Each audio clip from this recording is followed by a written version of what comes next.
Hello friends, welcome to Bharat defence matrix. तो आज सभी लोगों को रक्षाबंधन की हार्दिक शुभकामनाएं और मैं आशा करता हूं कि आप सभी लोग खुश होंगे।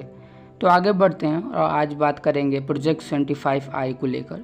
जो एक न्यूज़ है वो सामने निकल के आ रही है। कुछ अप्रूवल भी डिफेंस मिनिस्ट्री द्वारा लिए गए हैं, जिसमें से ये रिक्वायरमेंट को रखा गया है कि जो नेक्स्ट लाइन की जो सबमरीन होगी वो मेड इन इंडिया होगी और उसको एक्सपोर्ट भी किया जाएगा।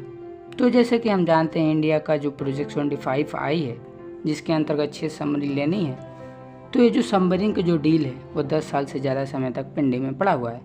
इस प्रोजेक्ट को लेकर अमाउंट जो है वो अप्रूवल कर दिया गया है, लेकिन जो पार्टिसिपेशन कंट्री का है वो अपना पार्टिसिपेशन वापस ले रही है। यहाँ पर जर्मन की KKMS कंपनी थी, फ्रेंच की नेवल ग्रुप थी, रसिया की रशियन डिज़ाइन ब्यूरो थी। जो कंपनी अभी भी हैं वो स्पेन की है। तो यहाँ पे 5 कंपनी ने पार्टिसिपेट किया था, जिसमें से 2 ही कंपनी बची हैं। बाकी जर्मनी, फ्रांस और रसिया की जो कंपनी है उन्होंने अपना नाम वापस ले लिया है। और उसके जो पीछे का जो कंडीशन है वो बहुत बड़ा फैक्टर है।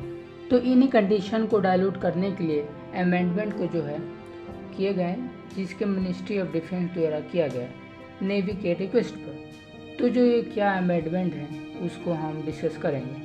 तो डिस्कस करने से पहले हम ये बता दें कि इसका जो रिक्वेस्ट ऑफ प्रपोजल है वो पिछले साल ही इशूज़ किया गया था और अमाउंट बताई जा रही है कि इस प्रोजेक्ट को लेकर $5.4 बिलियन थी। और सबमरीन यहाँ पर बन रही है वो स्ट्रेटेजिक मॉडल के तौर पर बन रही है। इनमें कोई बदलाव अभी तक नहीं किया गया। तो अमेंडमेंट को इस क्लॉज पे किया गया है कि ये क्लॉज है जॉइंट और लायबिलिटी का, यानी जो सबमरीन पहले इंडिया में बननी थी और इंडिया के पार्टनर द्वारा बनाई जा रही थी, तो इस क्लॉज के अंतर्गत जो इंडियन पार्टनर द्वारा ये सबमरीन बनाए जाएंगी उसकी रिस्पॉन्सिबिलिटी फॉरेन कंट्री को लेनी थी। तो यहाँ पर अब ऐसा नहीं होने वाला है। इस अमेंडमेंट के बाद फॉरेन कंपनी है उसकी रिस्पॉन्सिबिलिटी नहीं होगी उन सबमरीनों को जिसको पूरी तरीके से इंडिया में ही बनाया जाएगा। तो यहाँ पर काफ़ी इम्पोर्टेंट बात यह है कि इंडियन नेवी द्वारा एक फॉरेन कंट्री से ये डिमांड करी जा रही है कि एक फंक्शनल AIP सिस्टम को लगाया जाए, यानी एयर इंडिपेंडेंट प्रोपल्शन सिस्टम, जो कि पहले से ही सर्विस में हो। तो कंपनी का कहना यह है कि AIP सिस्टम प्रोवाइड हम कर सकते हैं, लेकिन हम एक फंक्शनल सिस्टम को ऑलरेडी जो सर्विस में हो उसको हम प्रोवाइड नहीं कर सकते। बहुत कम कंट्री ऐसी है जो AIP सिस्टम फ्यूल सेल का यूज करती है। तो यहाँ पर कोई चेंजेस नहीं किया गया है मिनिस्ट्री ऑफ डिफेंस के द्वारा। तो यहाँ पर कहना काफ़ी मुश्किल हो सकता है कि इस अमेंडमेंट से जो फॉरेन कंपनियाँ हैं वो वापस आएंगी कि नहीं। तो फ्यूल सेल AIP सिस्टम की बात करें तो DRDO द्वारा इस सिस्टम पर काम किया गया और इसे बना लिया गया।